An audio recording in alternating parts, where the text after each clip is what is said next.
Bom, acho que já podemos começar, né? Olá e boas-vindas a mais uma imersão profunda. Olá, Hoje a nossa jornada investigativa vai tocar num ponto que, bom, afeta absolutamente todas as pessoas que usam a internet. sem exceção. Exato. Mesmo que a esmagadora maioria jamais perceba, sabe aquela engrenagem girando nos bastidores? Eu tô bem animado com a nossa pilha de documentos de hoje. Ela é bem inusitada, confesso. Sim, inusitada, mas incrivelmente reveladora. Olha só o que temos na mesa. Trechos do livro Dominando JavaScript com jQuery, do Plínio Balduino. Excelente livro. Muito bom. Temos também um artigo técnico super detalhado da IONOS sobre um conceito meio invisível chamado Ajax. Uhum.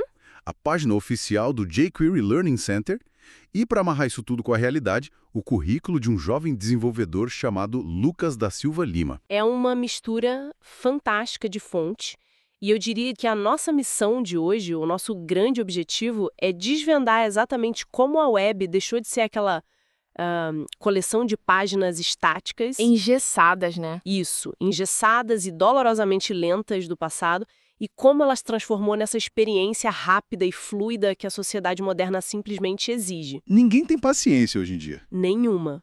E o que é fascinante nessa mistura de documentos é a oportunidade de traduzir a teoria árida do código para um impacto real no dia a dia. Exatamente. E para entender como a internet chegou nesse nível de fluidez atual, a gente precisa fazer uma viagem no tempo. Com certeza, de volta aos anos 90. Pois é, as fontes trazem uma curiosidade histórica do livro do Plínio Balduino sobre a criação do JavaScript que, honestamente, beira o inacreditável. Ele cita o Brendan Eich, O criador da linguagem. o próprio. E no relato bem sincero, o Eich revela que, por pura questão de marketing da época, a linguagem precisava pegar carona no sucesso do Java. Que já era um gigante. Exato.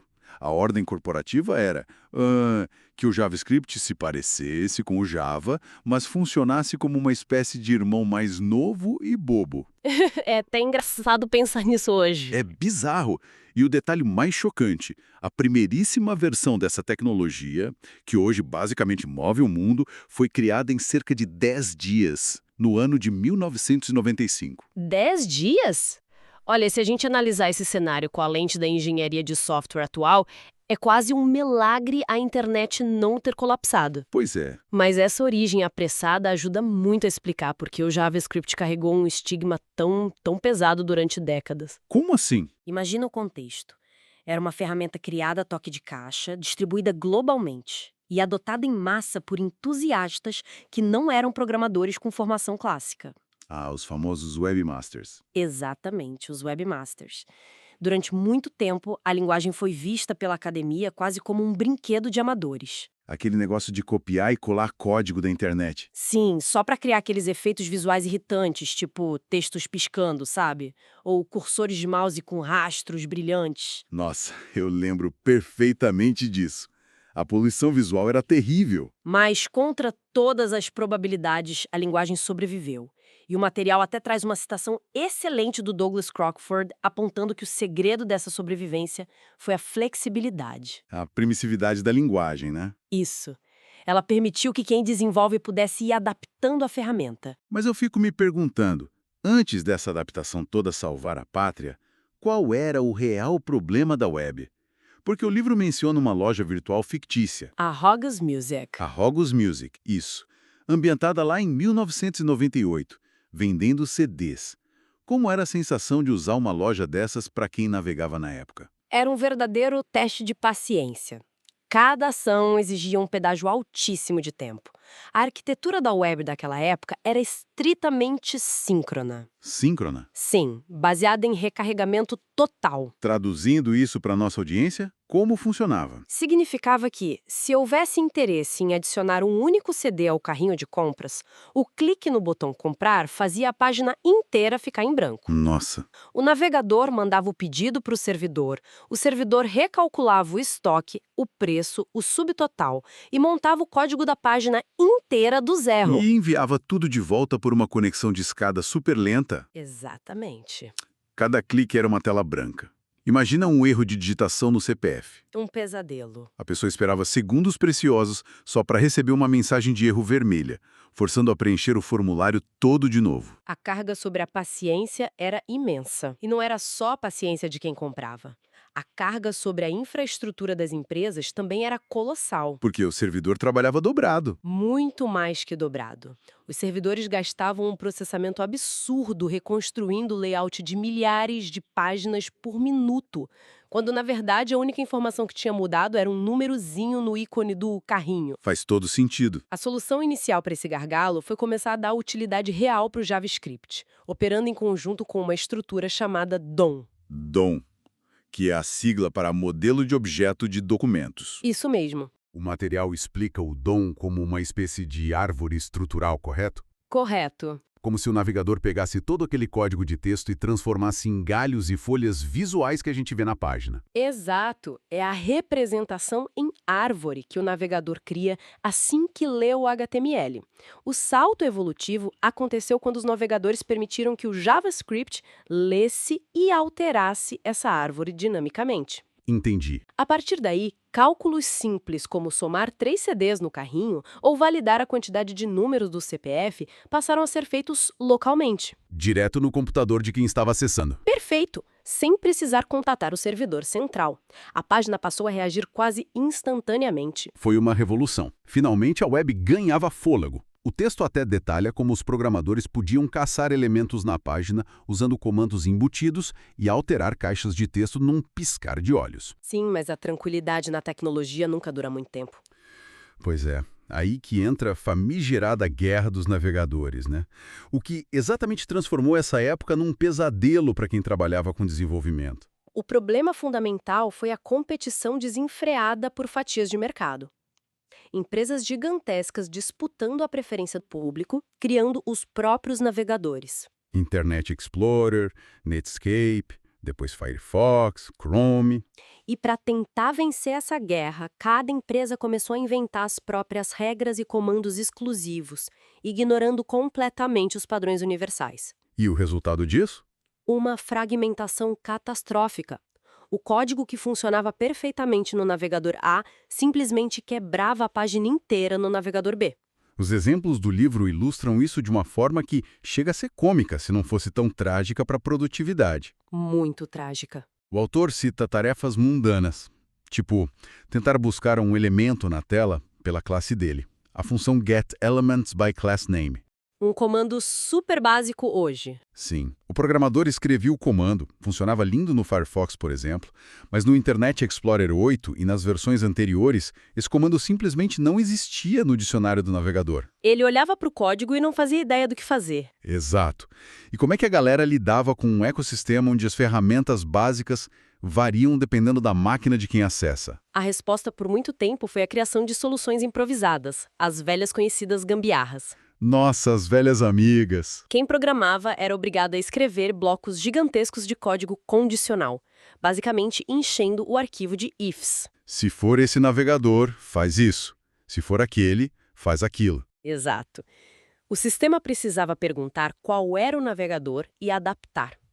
O material até cita um trecho onde um autor brinca no código, deixando um alerta irônico para os usuários de navegadores antigos antes de injetar dezenas de linhas de código manual só para tapar aquele buraco. Era um trabalho de formiga, exaustivo e super propenso a falhas. Com certeza.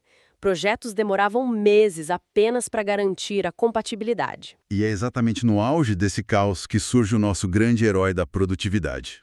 A biblioteca jQuery. O jQuery foi uma mudança de paradigma absurda. Ele atuou como um grande tradutor universal e pacificador dessa guerra toda. Pacificador. Gostei do termo. O conceito era brilhante. Em vez do desenvolvedor se preocupar com as peculiaridades de cada navegador, ele escrevia o código só uma vez, usando a sintaxe simplificada do jQuery. E a biblioteca resolvia o resto. E a forma como jQuery fez isso foi muito elegante. As fontes destacam repetidamente a introdução de uma sintaxe baseada no símbolo do cifrão. O famoso $sign. Isso. Para quem está ouvindo e não tem o hábito de programar, é bem interessante visualizar como isso facilitou a vida. Antigamente, para encontrar uma simples caixa de texto e mudar a cor, era preciso escrever linhas e linhas de instruções complexas, quase um parágrafo. Sim, muito verboso. Como jQuery, o cifrão virou um atalho mágico. Bastava digitar o cifrão, o nome do elemento, entre parênteses, e pronto, a caixa de texto estava nas mãos. E essa facilidade democratizou demais a manipulação de páginas, porque a sintaxe imitava a forma como os designers já organizavam o visual dos sites com o CSS. É verdade. Mas o poder real dessa biblioteca não estava só em encontrar os elementos. Estava no que fazer com eles em seguida. O jQuery popularizou muito o conceito de encadeamento de ações. Como funciona esse encadeamento na prática? Pensa nisso como dar uma série de instruções contínuas para um assistente muito eficiente. Tudo na mesma respiração. Certo. Em uma única linha de comando, tornou-se possível ordenar que o sistema encontrasse um parágrafo, alterasse a cor de fundo para amarelo, mudasse a fonte para negrito e, no fim, fizesse o texto deslizar para fora da tela. Cada comando se conectava ao próximo. É muito fluido. O material ilustra bem isso com o exemplo de uma lista de tarefas, um to-do list. Um clássico. Quando a gente conclui uma tarefa, a gente clica num ícone de lixeira. No cenário antes do jQuery, programar o desaparecimento desse item envolvia cálculos super complexos de tempo e espaço na tela. Matéria de pura matemática. Mas com a biblioteca, a pessoa só acionava um comando de ocultar, o famoso hide, adicionando a palavra slow, que significa lento. E o item não só sumia, ele desaparecia com uma animação suave, encolhendo gradualmente. O que antes levava horas para ser calibrado, passou a ser feito em 3 palavras. Fantástico. Mas além das animações, tem um aspecto técnico nas fontes sobre organização de eventos. Sim, eventos são cruciais. São as interações humanas com a máquina. O clique do mouse, a rolagem da tela, uma tecla pressionada. E quando os sistemas ficaram mais complexos, rastrear essas ações virou um problema. Exato. Criava um labirinto lógico conhecido como o inferno dos callbacks, ou callback hell. Inferno dos callbacks. Sou ameaçador. E era. O código ficava tão aninhado dependendo de tantas múltiplas condições que a manutenção se tornava praticamente impossível. Mas o jQuery trouxe ordem ao caos introduzindo os espaços de nomes, os namespaces, para esses eventos. Espaços de nomes. Como isso organizava o caos? Pensemos nisso como a criação de etiquetas cirúrgicas. Imagina que uma página inteira está programada para reagir quando a tecla Enter é pressionada. Ok. Pode haver um grande conflito se 3 ferramentas diferentes na página tentarem agir ao mesmo tempo por causa desse mesmo Enter. Vai dar erro na certa. Ao permitir a criação de etiquetas específicas para cada evento, como por exemplo, keydown.primeiro, tornou-se possível desligar a reação de apenas um componente, usando um comando off, sem quebrar o restante da página. Foi a transição de um bisturi enferrujado para ferramentas de alta precisão. Uma analogia perfeita. Bom, aqui chegamos a um ponto de virada bem importante na nossa imersão. O jQuery facilitou absurdamente a manipulação das formas, das cores, dos botões, mas a interface gráfica é só a casca, né? Exatamente. É o que o usuário vê. O artigo técnico da Ionos que temos aqui detalha a peça do quebra-cabeça que realmente consolidou a revolução moderna, o protocolo AJAX. Ah, o Ajax. Se o jQuery organizou a casa, o AJAX construiu uma ponte invisível de suprimentos. Eu gosto muito dessa analogia da ponte invisível. Ela explica muito bem as operações assíncronas. Que é o A do AJAX, né? Asynchronous JavaScript and XML. Isso. Historicamente, a comunicação entre a máquina de quem navegava e o servidor era uma estrada de mão única e síncrona. A página parava para esperar a resposta.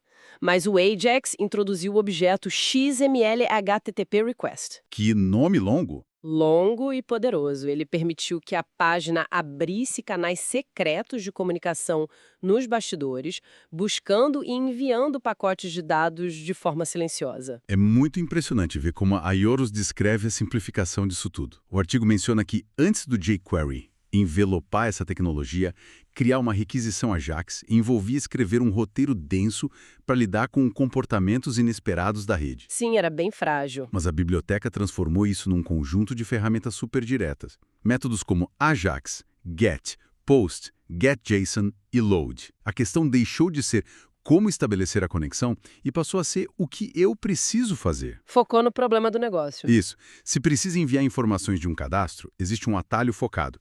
Se precisa puxar dados estruturados, tem outro. E o impacto prático dessa comunicação silenciosa é imensurável no dia a dia. Como assim? Pensemos na navegação moderna em redes sociais, quando rola a página para baixo e as próximas postagens aparecem quase por mágica. O famoso scroll infinito. Exato. Ou quando a gente curte uma foto e só o pequeno ícone do coração muda de cor, sem a tela piscar. Essa ilusão de continuidade é sustentada pela orquestração do Ajax e do jQuery. O navegador manda um mensageiro invisível até o servidor e, quando a confirmação volta, atualiza só o número de curtidas ali na árvore do DOM. Exatamente isso. O exemplo prático da Ionos mostra um botão que, ao ser clicado, usa o método Ajax para buscar um texto secreto numa URL específica. O /jQuery/getData. Esse mesmo. E em caso de sucesso, no Success Callback, o texto é injetado suavemente no meio de um parágrafo da página usando a função append. Quem está usando o site não faz ideia do esforço computacional que acabou de acontecer ali. A mágica está justamente nessa fluidez invisível. É fascinante observar como a tecnologia se desenvolve nessas camadas interdependentes. A linguagem rústica na base, a biblioteca padronizando tudo e o protocolo assíncrono resolvendo o fluxo de dados. Perfeito. Mas como sempre fazemos nas nossas análises, a gente precisa sair da teoria abstrata e ver como isso opera no mundo real, no mercado de trabalho. Com certeza. E é aí que o currículo do Lucas da Silva Lima entra na nossa pauta. Ele fornece o elo perfeito. Sim. O Lucas é estudante de Sistemas de Informação na Univage, no estado de Mato Grosso. Olhando as qualificações dele, o arsenal tecnológico que ele usa diariamente são exatamente as fundações que estamos discutindo. HTML, CSS, JavaScript, jQuery, PHP. Isso prova que não estamos falando de história antiga de livros. De jeito nenhum. É o kit de ferramentas real que forma desenvolvedores capacitados para atuar em corporações. E a trajetória do Lucas, especificamente nos projetos para a nova Rota do Oeste, ilustra muito bem essa transição digital nas empresas. Aquele projeto Sabores da Rota me chamou muita atenção. Sim, é um sistema focado no controle de estoque de um ponto de autoatendimento, aqueles honest markets corporativos. Onde a pessoa pega o lanche e anota o que consumiu, né? Isso. Historicamente, isso era feito na base da caneta, prancheta e planilhas intermináveis no fim do mês. E a solução desenvolvida por ele eliminou completamente a necessidade do papel. A tecnologia transformou um controle físico custoso num fluxo de dados eficiente. E o documento também menciona o uso da plataforma Fluig para automatizar aprovações de contratos. Esse é um ótimo exemplo da inteligência do JavaScript aplicada a formulários de gestão de fluxo de trabalho. Em vez do contrato ficar circulando de mesa em mesa, a inteligência valida os dados no momento em que o usuário digita na tela. Barrando erros graves antes do processo iniciar. E o mais interessante do perfil do Lucas são as vitórias em hackathons. As maratonas de programação. Maratonas intensas. O evento Programação Radical é um ótimo exemplo. Virando a madrugada, a equipe desenvolveu um chatbot de WhatsApp para agendamento clínico em horários não comerciais. E eles levaram o primeiro lugar. Ganharam R$3.000 por essa solução. E logo depois, no sistema CREF, eles integraram dados para envio automático para a NTT. Isso prova que a barreira de entrada para causar impacto despencou. Profissionais júniores podem modernizar gigantes da infraestrutura. Mas, para isso continuar funcionando, a forma como ensinamos os novatos precisa ser sólida. E isso nos leva à nossa última fonte, o portal do jQuery Learning Center. Como garantir que milhões de desenvolvedores aprendam a usar essas ferramentas direito se a internet é cheia de dicas horríveis? O desafio educacional é gigantesco. Por causa do caos da Guerra dos Navegadores, muitos fóruns obscuros ficaram cheios de maus conselhos. As velhas gambiarras continuavam sendo copiadas e perpetuadas por iniciantes. Gerando sistemas super instáveis. Sim, e a fundação jQuery reconheceu isso. A estratégia deles foi muito madura. Eles decidiram manter todo o conteúdo educacional como código aberto no GitHub. Eles não se trancaram numa sala dizendo que eram os donos da verdade. Pelo contrário, incentivaram a comunidade a fazer pull requests. Pull requests são as sugestões de melhoria, certo? Exato.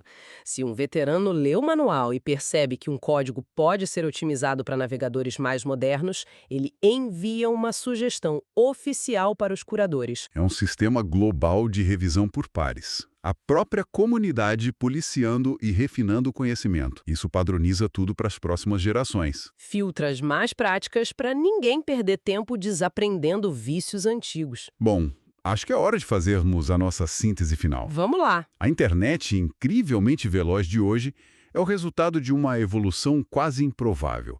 Nós vimos uma linguagem, o JavaScript, ser construída sob pressão em apenas 10 dias. E que sobreviveu à hostilidade de um mercado fragmentado. Graças a uma biblioteca brilhante chamada jQuery, que serviu como o grande tradutor universal para selar a paz entre os navegadores. E com a adição do Ajax e das requisições assíncronas, decretamos o fim das irritantes telas brancas de carregamento. Formando esse alicerce sólido que permite que jovens talentos pelo mundo inteiro automatizem rotinas e inovem em corporações tradicionais em questão de dias. O grande valor de entender essas bases é que muda irrevogavelmente a forma como a gente enxerga a web.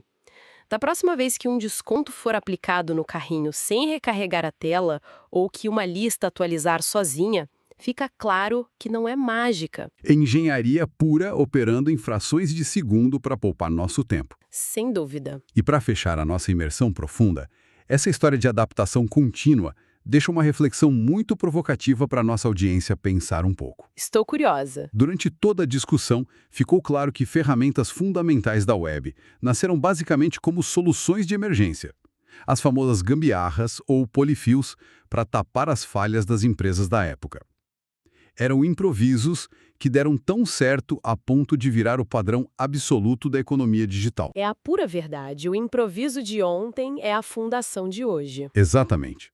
Então a reflexão é, considerando a velocidade maluca de hoje, com as ferramentas de inteligência artificial e a pressa gigantesca das empresas em lançar as coisas, qual código imperfeito de inteligência artificial que está sendo escrito às pressas, de madrugada, num hackathon qualquer, neste exato minuto, como uma solução temporária, Nossa! vai acidentalmente se transformar na fundação invisível, inquestionável, indispensável do nosso futuro tecnológico daqui a alguns anos. Uau! É uma perspectiva um tanto assustadora, mas formidável sobre como o futuro é moldado pelos acidentes de percurso do nosso presente. É uma ótima reflexão. Com certeza. Agradecemos muito a companhia de quem nos acompanhou nesta investigação sobre as fundações da web. Continuem questionando cada interação e alimentando a curiosidade. Um abraço e até a próxima imersão profunda. Até a próxima. E continuem sempre investigando as engrenagens.